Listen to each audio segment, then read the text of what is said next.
যেটা মনে হচ্ছে যে এই শহরের লোকজন বোধহয় খুব একটা বড় গাড়ি পছন্দ করে না, ছোট গাড়ি রয়েছে সবার। ক্রেটাটা অনেকগুলো দেখলাম, মানে বেশি সংখ্যায় ক্রেটাই চোখে পড়েছে আমার। আর্টিগাও দেখেছি, তবে সেটা ট্যুরিস্ট গাড়ি হিসাবে। কিছু গাড়ি নাম্বার প্লেট দেখলাম সবুজ, সেগুলো তো ইলেকট্রিক কার। ওরকম ইলেকট্রিক স্কুটারও রয়েছে যাদের নাম্বার প্লেট সবুজ। সেই গাড়ির মানে যারা চালাচ্ছে তারা কিন্তু হেলমেট পরে না। গাড়ির ক্ষেত্রে ঠিকঠাকভাবে সিট বেল্টের রুলস মানছে। আমাদের যেমন বাঙ্কু সামনের সিটে বসে, অথচ সিট বেল্ট সবসময় লাগাতে চায় না। তো মানে আশেপাশ দিয়ে যে গাড়িগুলো যাচ্ছে তাদের দেখছি জানলার কাঁচ নামিয়ে বলে যাচ্ছে যে সিট বেল্টটা লাগিয়ে নাও ভাই, নয়তো সামনে পুলিশ ধরতে পারে। আজকের দিনের প্রথম টোলগেট তো পেয়ে গেলাম। তো এটা বোধহয় আমাদের টোটাল জার্নিটার আর কি 29 নাম্বার টোলগেট। ফোনে মেসেজ চলে এলো, অ্যানুয়াল পাস থেকেই টাকা কাটলো টোলগেটে। চরম একটা রোদ উঠেছে আজকে, তো আমরা মাঝপথে দাঁড়িয়েছি চায়ের জন্য, চায়ের ব্রেক আর কি। তো জয়পুর থেকে আজমেরের ডিস্টেন্স হচ্ছে 131 কিলোমিটার, 2 ঘন্টা 22 মিনিট টাইম দেখাচ্ছিল আর কি। তো জানি না কতটা লাগবে। রাস্তা কিন্তু ভীষণ ভালো, হাইওয়ে দিয়ে গাড়ি ছুটছে একদম। তো ডিস্টেন্স এরকমই দেখাচ্ছে, টাইমগুলো প্রতি জায়গায় কেন বেশি লাগছে জানি না। তো আমরা আজমের যাওয়ার আগে একটা জায়গায় যাব বাঙ্কুল প্ল্যানিংয়ে, দেখা যাক সেই জায়গাটা কিরকম হয়। আগে তো চাটা খাই। সময় যত এগোচ্ছে ততই যেন বাড়ছে রোদের তেজ। তো রাস্তার পাশেই একটা ছোট্ট দোকান থেকে জলের বোতল কেনা হবে, চাও কেনা হবে।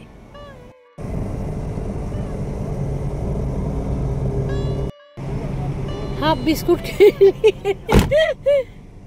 এই ট্যুরটায় অ্যাকচুয়ালি সবারই অবদান রয়েছে। কোনো একজন যে প্ল্যান করেছে, কেউ এক্সিকিউট করছে এরকম ব্যাপার নয়, কিন্তু প্রত্যেকে রিসার্চ করেছে, প্রত্যেকে আর কি মানে মন থেকে চেয়েছে যে ট্যুরটা হোক, এবং আমরা সেভাবেই এগোচ্ছি। তার মধ্যে বাঙ্কু কিন্তু একটা অস্বাভাবিক রকমের ক্রেডিট নিচ্ছে। যতটা প্রশংসা করতে ওর আমার ইচ্ছে করছিল, কিন্তু সেটা করব না, কারণ হচ্ছে ও নিজের ঢাকটা বেশি পিটিয়ে ফেলছে আর কি। এত নিজের ঢাক নিজে যদি কেউ নিজেই পিটিয়ে দেয় আর কি, তাহলে কি অন্য লোক কি আর প্রশংসা তার বাকি রইল?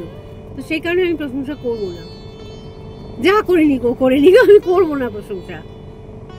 ভালো খাবার করলো, আর সে এদিকে বলতে থাকে আমি জানলাটা খুললাম, তো আমার রান্না করে বাজে হতেই পারে না, তো কোনো কমপ্লিমেন্ট দিতে ভালো লাগে তখন।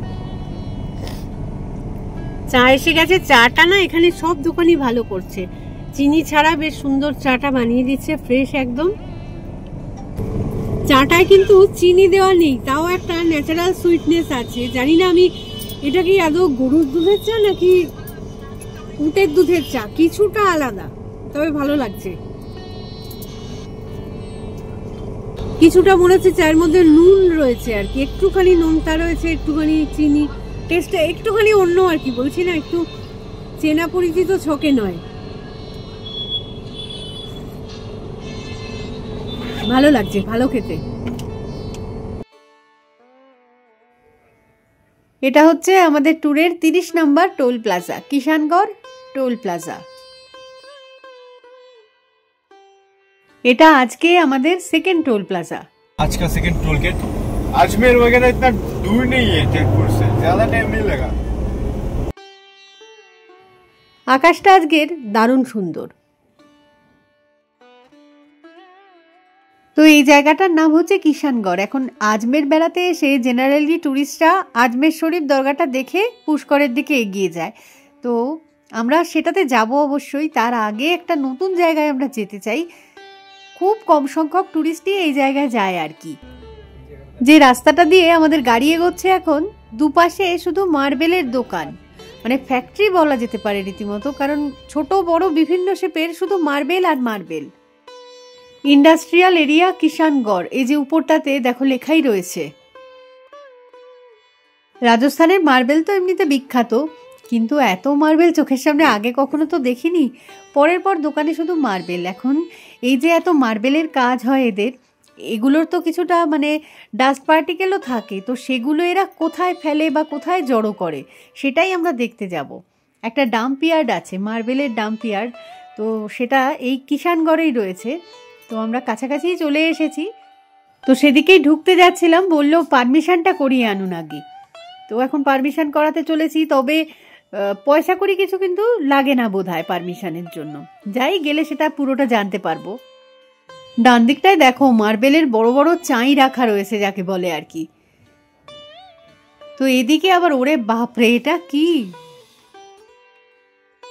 কিষানগড় মার্বেল অ্যাসোসিয়েশন, এখান থেকে এই পারমিশনটা করাতে হবে আর কি। তো গাড়িটা একটুখানি ঘুরিয়ে নিতে হবে সুন্দর করে। ডাম্পিয়ার্ডে যাওয়ার জন্য যে এরকম পারমিশন লাগে এত কিছুর কিন্তু কোনো ক্লু বা আইডিয়া কিছুই আমাদের ছিল না। এমনিতেই এই ডাম্পিয়ার্ডের কথা আমি তো জানতেই পেরেছি বাঙ্কুর থেকে। বাঙ্কুরই সাজেশন এই জায়গাটা। বাঙ্কু আমাদের আজকে যে নতুন জায়গাটা নিয়ে যেতে চায় সেটা হচ্ছে কিষানগড় মার্বেল, কি জানো বাঙ্কু নামটা বল? Dumping yard. তো এখানে ঢুকতে ঢুকতেই দেখলাম যে শুধু মার্বেল আর মার্বেল। মার্বেলের মানে কি বলবো, বড় পাথর, ছোট পাথর, চাই রয়েছে, জাস্ট শীট রয়েছে, ডিফারেন্ট টাইপস অফ মার্বেলের দোকান। শুধু দেখতে দেখতে এতটা পথ এলাম, এসে এখন গেটে যেই ঢুকতে যাচ্ছি তখন বললো যে পারমিশন করিয়ে আনুন, 5 মিনিট লাগবে পারমিশন করাতে। তো সেই জন্য আমরা এখন এসেছি কিষানগড় মার্বেল অ্যাসোসিয়েশনে। এখান থেকে পারমিশনটা পেয়ে গেলে আমরা যেতে পারবো। বলেছে ছবি তুলতে দেবে না, দেখা যাক কিছু যদি ক্লিপিংস আমরা টুকটাক জোগাড় করতে পারি সবাইকে দেখাতে পারবো। নতুন একটা জায়গা, কারণ এই জায়গাটা আমি জেনারেলি কোনো ভিডিওতে কাউকে মানে কভার করতে তো দেখিনি। দেখা যাক আমরা পারি কিনা। মাত্র 2 মিনিটেই বলা যেতে পারে পারমিশন করিয়ে নিয়ে চলে এলো। সাথে করে আধার কার্ডটা নিয়ে গেছিল, তবে সেটাও দেখতে চাইনি, শুধু নামটা নোট করেছে আর বোধহয় গাড়ির নাম্বারটা। আর কোন রকম চার্জ মানে টাকা পয়সাও কিছু নেয়নি কিন্তু সেখানে। যে জায়গাটায় যেতে চাইছি সে জায়গাটা তো অবশ্যই দেখাবো, তার আগে এই আশেপাশের জায়গাগুলো আমার কাছেও নতুন, তোমরা যারা ভিডিওটা দেখছো তাদের কাছেও হয়তো নতুন, তাই জন্য আমি পুরোটাই দেখাচ্ছি আর কি। তো আমরা এখন চলে এসেছি ডাম্পিয়ার্ডে। পুরো দেখো, দেখে মনে হচ্ছে কি বরফ পড়ে আছে। কোথায় নিয়ে এলাম এটা? First class.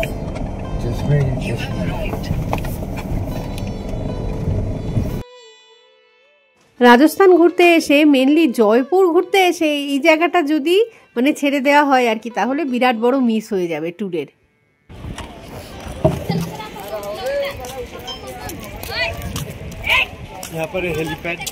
এখানে হেলিপ্যাড রয়েছে, এই যে সামনে হেলিপ্যাড।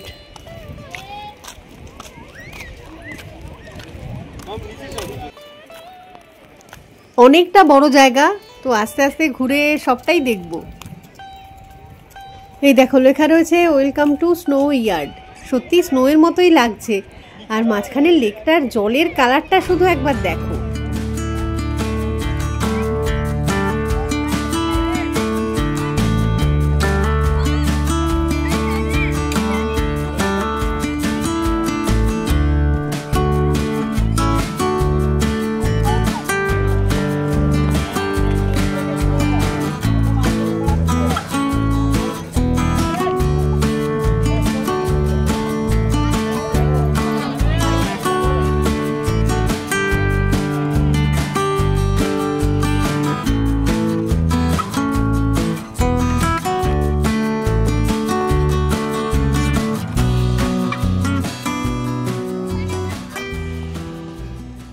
কালারটা শুধু একবার দেখো, এই যে জলের রংটা কি সুন্দর। এই যে এখানে অনেকগুলো সিনেমার কিন্তু শুটিং হয়েছে, গানগুলো বাঙ্কু বলতে পারবে এক্স্যাক্টলি। এই জায়গাটায় আসার সময় রাস্তার দুপাশে দেখাচ্ছিলাম না, প্রচুর মার্বেলের ফ্যাক্টরি রয়েছে, যেখানে আর কি রেগুলার ধরো অনেক মার্বেলের কাটিং, শেপিং এগুলো তো চলছে। তো তাদের যে ডাস্ট পার্টিকেলগুলো মানে সেগুলো মার্বেলের টুকরোই হবে, মার্বেলের মানে গুঁড়োই হবে, সেগুলোকে তো কোথাও একটা ফেলতে হবে। এইখানটা এসে ওরা আর কি ফেলে দিয়ে গেছে। এবার তার মধ্যে বৃষ্টির জল বা কিছু আর কি জমেছে দিনের পর দিন, কেমিক্যাল রিয়াকশন থেকে জলের রংটা এত সুন্দর হয়ে গেছে। কপার সালফেট ডেফিনেটলি আছে।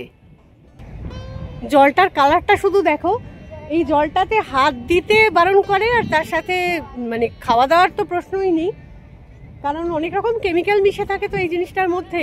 তো সেই কারণে এটাকে টাচ করা বা খাওয়া উচিত হবে না।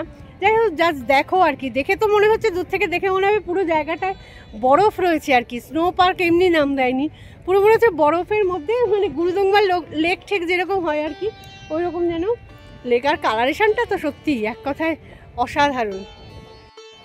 হাঁটছি আমরা যে মার্বেলের বেসটার উপর দিয়ে, এটা মোটামুটি শক্তই রয়েছে, এক এক জায়গায় কিন্তু একটুখানি নরম টাইপের রয়েছে। বাঙ্কু যেমন প্রথমেই সেটাতে এসে মানে পাটা ঢুকে গেছে ওর।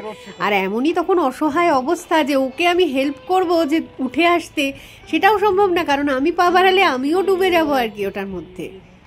তো যাই হোক, আলটিমেটলি নিজেকে নিজে রেস্কিউ করেছে, এখন ঠিকই আছে। দেখে এগো, পড়ে যাস না জলে। पहले सेमी सॉलिड पे गिरा था, अब लिक्विड में गिरूंगा, फिर एसिड में गिर जाऊंगा, पूरा मेल्ट ही हो जाऊंगा इधर पर।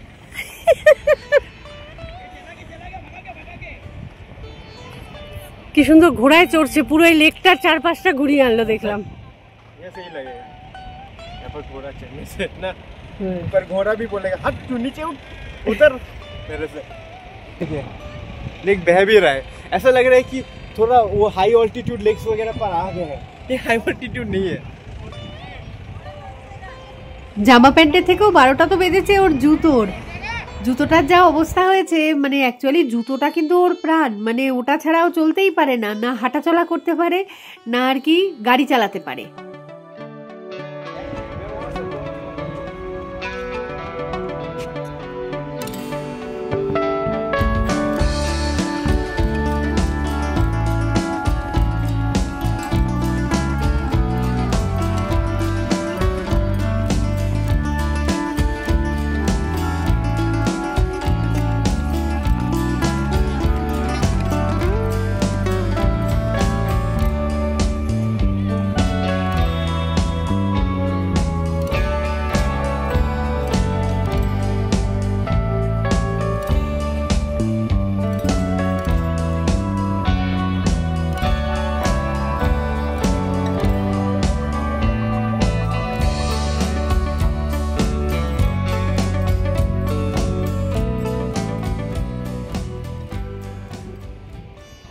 এই জায়গাটা পুরো ব্লু লেগুন আর কি।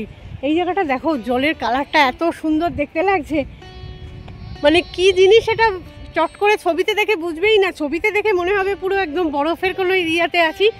বৈকাল হ্রদ আর কি, বৈকাল মানে বৈকাল লেক যেটা, সেইটার ছবি দেখেছি, এরকম জলের কালারটা মাঝে মাঝে দেখায়, বরফের মধ্যে এত সুন্দর, ঠিক এক্স্যাক্ট সেই ফিলিংসটা দিচ্ছে। জানি না আমার ক্যামেরায় কতটা কি আসছে, খুব ভালো ক্যামেরা যাদের, তাদের ছবি দারুণ আসবে, তবে খুব একটা ধারের দিকে কিন্তু যাওয়া উচিত না, এই ধারগুলো ঝট করে যদি পড়ে যায় জলের মধ্যে পড়লাম আর কি। বিউটিফুল, কোত্থেকে একটা জলের আওয়াজ আসছে সামনের দিকে, অনেকটা এরিয়া জুড়ে তো অতটা যেতে পারবো না, ওদিকটায় গেলে হয়তো জলের রীতিমতো ওয়াটারফলস টাইপের কিছু আছে বলে মনে হচ্ছে। যাই হোক, আমি আর এই দিকটা এগোবো না, আমাদের আসলে এটা শুধু তো আজকে অনেক এই জায়গাটাই আসা নয়, মানে আজমের শরীফ যাওয়ার পথে আর কি একই রাস্তায় এগোচ্ছিলাম, এই কিছুটা আগে থেকে এটা আর কি, ধরো 20-30 কিলোমিটার বোধহয় আগে থেকে এটা রাস্তাটা একটু ডাইভার্ট হলো, তো সেখানে এসে এই জায়গাটা পেলাম আর কি। স্নো পার্ক না কি নামটা বলছে, ভুলেও গেলাম, এতগুলো এই ট্যুরের জায়গা না, নামও গুলিয়ে যায় আমার। এই দেখো পেছনের এই জলটা কি সুন্দর লাগছে,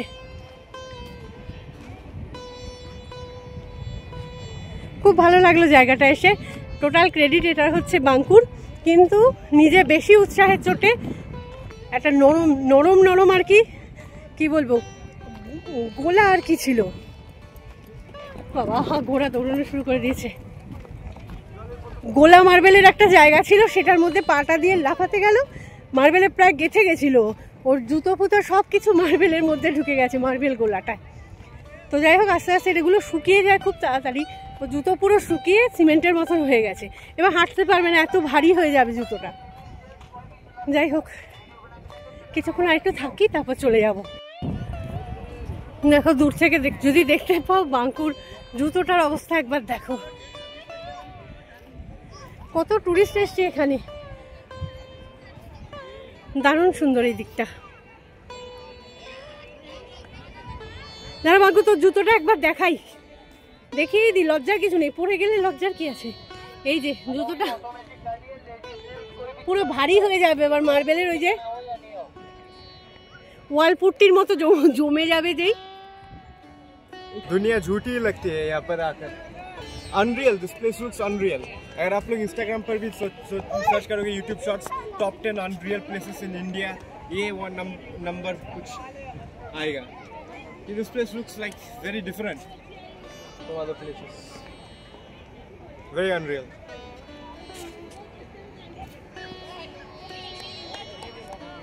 বাঙ্কুর বাবা একবারই প্রথমে এসে দূর থেকে দেখে চলে গেল, জায়গাটা সুন্দর বলে ঠলে গেল আর কি। তারপরে সোনুবাবুদের নিয়ে গাড়িতে বসে আছে।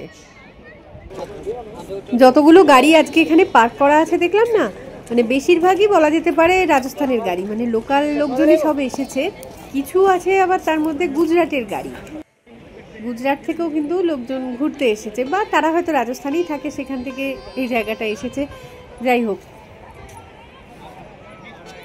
হাতে যদি আরো সময় নিয়ে আসতাম না, তাহলে কিন্তু আরো বেশি করে এই জায়গাটা এক্সপ্লোর করা যেত। সামনের দিকে আরো অনেকটা এরকম লেক অনেকগুলো রয়েছে। যাই হোক, আর বেশিক্ষণ হয়তো এখানটায় স্টে করবো না, গাড়িতে উঠে গিয়ে বসবো। তো বাঙ্কুকে ফাইনালি থ্যাঙ্কস আর কি, যে এত সুন্দর জায়গাটা আমাদেরকে দেখিয়েছে। ওর জন্যই এই জায়গাটা চিনতেও পেরেছি, দেখতেও পারলাম। এখানে একটা হেলিপ্যাড ছিল, শুরুতেই দেখিয়েছিলাম এটা। এই দেখো র মার্বেলের একদম এরকম চেয়ারটা বানিয়ে রেখে দিয়েছে। প্রচুর প্রচুর লোকজন এসেছে ঘুরতে, আর সেলফিও উঠছে তাই প্রচুর। সবাই চাইছে একটু ফাঁকা জায়গায় সুন্দর করে ছবি তুলতে, তো এই লেকগুলোর চারদিকে ওই জন্য ঘিরে দাঁড়িয়ে গেছে। জায়গাটায় কোনো এন্ট্রি ফি কিন্তু নেই, মানে ফ্রি অফ কস্টে ঘুরে গেলাম। যদি এন্ট্রি ফি দিত, যত লোক এসেছে ভাবো ইনকাম কতটা হতে পারতো এদের। এত সুন্দর জায়গা একটা।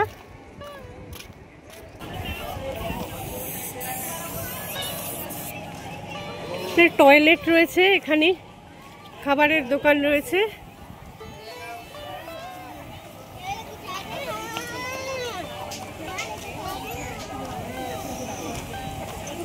এই জায়গার আসার বেস্ট টাইম তো শীতকাল, কিন্তু এখন সবেমাত্র সেপ্টেম্বর মাসের মিডিল, তাও প্রচুর লোকজন এসেছে। আরো লোক আসতে থাকলে জায়গা আরো উন্নত হবে আর কি।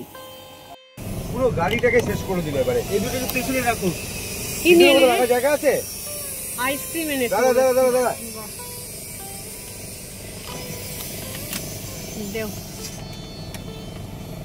এই গরম ওয়েদারে চোখ মুখ পুরো ঝলসে যাচ্ছে, তার মধ্যে এটা কিন্তু সত্যি ভীষণ দরকার ছিল। আর দুর্দান্ত টেস্টি, এটা ভীষণ ভীষণ সুন্দর। দেখো কত রকম ফ্রুটস দেওয়া আছে ভিতরে,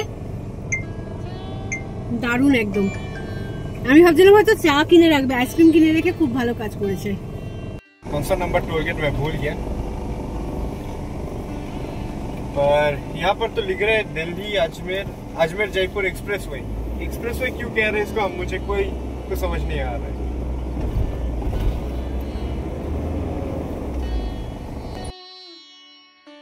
তো যাই হোক, এখন আমরা এগোচ্ছি সামনের দিকে। তো আজমের শরীফে যাবো এরপরে, তো সেটা পরের ভিডিওতে দেখাবো। এই ভিডিও আপাতত এইটুকুই থাক।